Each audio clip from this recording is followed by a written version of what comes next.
6 ತಿಂಗಳು March, April, May, June ಒಟ್ಟಿನಲ್ಲಿ ನಮ್ಮ ಜಿಲ್ಲೆಯಲ್ಲಿ 9 ಪ್ರಕರಣಗಳು ಗ್ಯಾಸ್ ಪ್ರಕರಣಗಳು ದಾಖಲೆ ಇರ್ತದೆ. ಹಾಲ್ಗಿ, ಚಿಕ್ಕೋಡಿ, ರೇಕಡಿ, ಹುಮ್ನಾಬಾದ್ ಪೊಲೀಸ್ ಸ್ಟೇಷನ್ಸಲ್ಲಿ ಒಟ್ಟು 9 ಪ್ರಕರಣಗಳು ದಾಖಲೆ ಆಗ್ತದೆ. ಸ್ಕೂಲ್ಸು, ಅಂಗನವಾಡಿ ಸ್ಕೂಲ್ಸಲ್ಲಿ ಗ್ಯಾಸ್ ಸಿಲಿಂಡರ್ ಕಳ್ಳತನ ಮಾಡ್ಕೊಳ್ಳೋ ಪ್ರಕರಣಗಳು ದಾಖಲೆ ಆಗಿದೆ. ಹೀಗಾಗಿ ನಾವು ತನಿಖೆಯನ್ನು ನಡೆಸಿ 4 ಆರೋಪಿಗಳನ್ನು ದಸ್ತಗಿರಿಪಡಿಸಿದ್ದೇವೆ. 4 ಆರೋಪಿಗಳಿಂದ ನಾವು ಒಟ್ಟಿನಲ್ಲಿ 51 ಸಿಲಿಂಡರ್ಗಳನ್ನು ನಾವು ವಶಕ್ಕೆ ಪಡೆದಿದ್ದೇವೆ.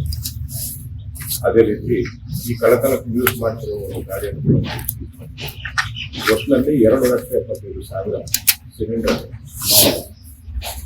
ಬೆಲೆ ಮಾಡುವಂಥ ಸಿಲಿಂಡರ್ಗಳನ್ನು ನಾವು ರಿಕವರಿ ಮಾಡಿದ್ದೇವೆ.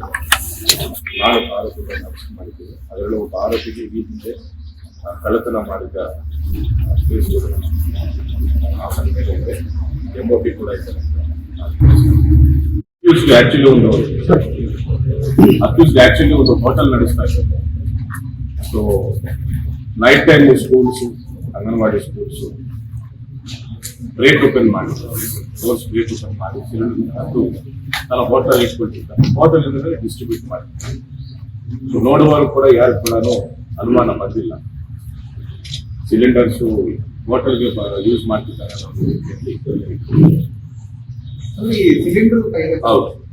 ಈಗ ಸಿಲಿಂಡರ್ ಕೊರತೆ ಶಾರ್ಟೇಜ್ ಆಗಿದೆ. ಅದನ್ನ ಆಪರ್ಚುನಿಟಿ ಅಂತ ಅನ್ಕೊಂಡು ಈ ರೀತಿ ಬ್ಲ್ಯಾಕ್ ಮಾರ್ಕೆಟ್ ಅಲ್ಲಿ ಸಿಲಿಂಡರ್ ಮಾರಬಹುದು. ಕೇವಲ schools, anganwadi night time door break open ಮಾಡಿ ಸಿಲಿಂಡರ್ ಆಮೇಲೆ ಈ ಹಿಂದೆ ಕೂಡ ಒಂದು ಕಳ್ಳತನ ಕೇಸ್ ಸರ್ ಯಾರ್ಯಾರಿಗೆ ಡಿಮ್ಯಾಂಡ್ ಜಾಸ್ತಿ ಇದೆಯೋ ಅವ್ರಿಗೆ ಸಪ್ಲೈ ಮಾಡಿ. ಒಬ್ಬರ ಮೇಲೆ ಮಾತ್ರ ಕೇಸಸ್, ಮಿಕ್ಕಿದ ಡ್ರೈವರ್ಸ್ ಅವ್ರ ಮೇಲೆ ಏನು ಕೇಸಸ್ ಇಲ್ಲ, ಒಬ್ಬರು ಮಾತ್ರ